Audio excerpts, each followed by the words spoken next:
Hi there guys, Fabian here with ASM Scholarships, here with another video / tutorial to get you guys into some of the top academic institutions here in the US.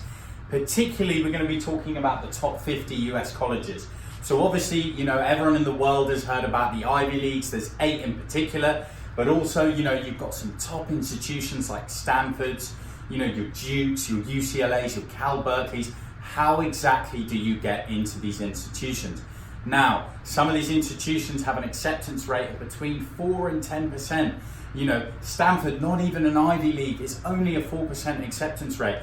Harvard this year was 44,000 people applied, only a 5.9% acceptance rate. These are some crazy stats. And why is that? Because these are some of the top universities, not just in the US, but in the entire world. So I'm going to be sort of walking you through how the admissions look at an applicant, how you can separate yourself, and you guys as an international student, thumbs up because you are different from many of the applicants from around the world. There's going to be a lot of these applications are going to come from US students, and when they open that and see that, oh, he's from England, oh, he's from Malaysia, China, Germany, why has he applied to this university? This definitely separates him. Why does he want to come to this institution? And the one big thing I want to stress today is that these universities take a holistic approach to admissions. So they don't want to just see they just don't want to see the greatest scores.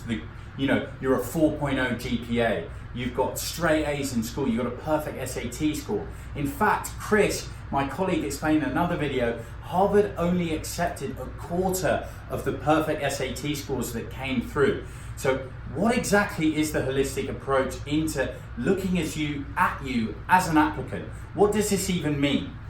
So basically what I'm going to break down for you is how to get into these top academic institutions and what separates you. Now, 2 ways, actually almost 3 ways they're going to accept you into these top institutions is 1, if you're a well-rounded student. So if you're a well-rounded student, sometimes they might look at this and be like, oh, well, he's good at some things, but he's not great at everything. He's been on the first team for basketball, he's been on the first team for rugby, football, cricket, whatever it is. They can see that you're an all-rounder, but does this necessarily mean that you're a top applicant? Maybe not. The second, which is definitely going to be the most important, is what we call a pointy student. So someone with a big spike, did you help a non-profit when you were at school? Did you develop an app? Did you publish a book whilst you were at school? If you did something exceptional like this, these institutions want an exceptional student. Someone who's gone out of their way, outside of the classroom, not just studied all day and got the perfect scores, something that separates you. If you've done something exceptional like this, talk about it. Talk as much as you can on this subject. Yes, I helped this non-profit succeed in this way. Yes, I helped develop this app that, helps people get into these US colleges. Talk about this. If you don't have that spike yet, if you're not the pointy student yet, start thinking about what you can develop, how that's going to help you become this pointy student. And the third is sport. If you're an exceptional sportsman in a particular sport, these top academic institutions would love for you to come in and help one of the sports team. But that's a separate division here at ASM. We have a whole sports section. You can get a free consultation, see if you qualify for one of these top academic institutions. But for now, we're going to be talking simply on how you're going to get in on the academic side. So apart from the SAT, apart from your grades from school, apart from recommendation letter, you're going to have to try and separate yourself in another way. When they interview you, they're going to be like, oh, James, Adam, Scott, you applied from England. Why did you apply from England? Why did you want to come all the way over to the US to our institution? What are you going to add? What value are you going to add? Chris talked about this greatly in another video.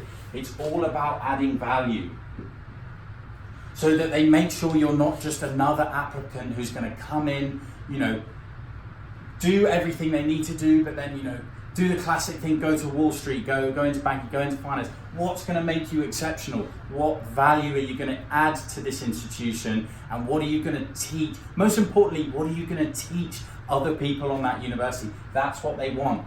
You're going to come in, you're going to, express your culture, show something different about you as a student that's going to impact the lives of others on that campus. Right guys, so I know I've covered a lot of things here on this video. If you found this information good, definitely check out Chris's other video on the 5.9% acceptance rate at Harvard, how you guys can get into Ivy Leagues, how you guys can get into a top 50 college here in the US. If you're not a subscriber, definitely subscribe to this channel for more information on you guys, the international students, on how you can get into US college. Thanks guys.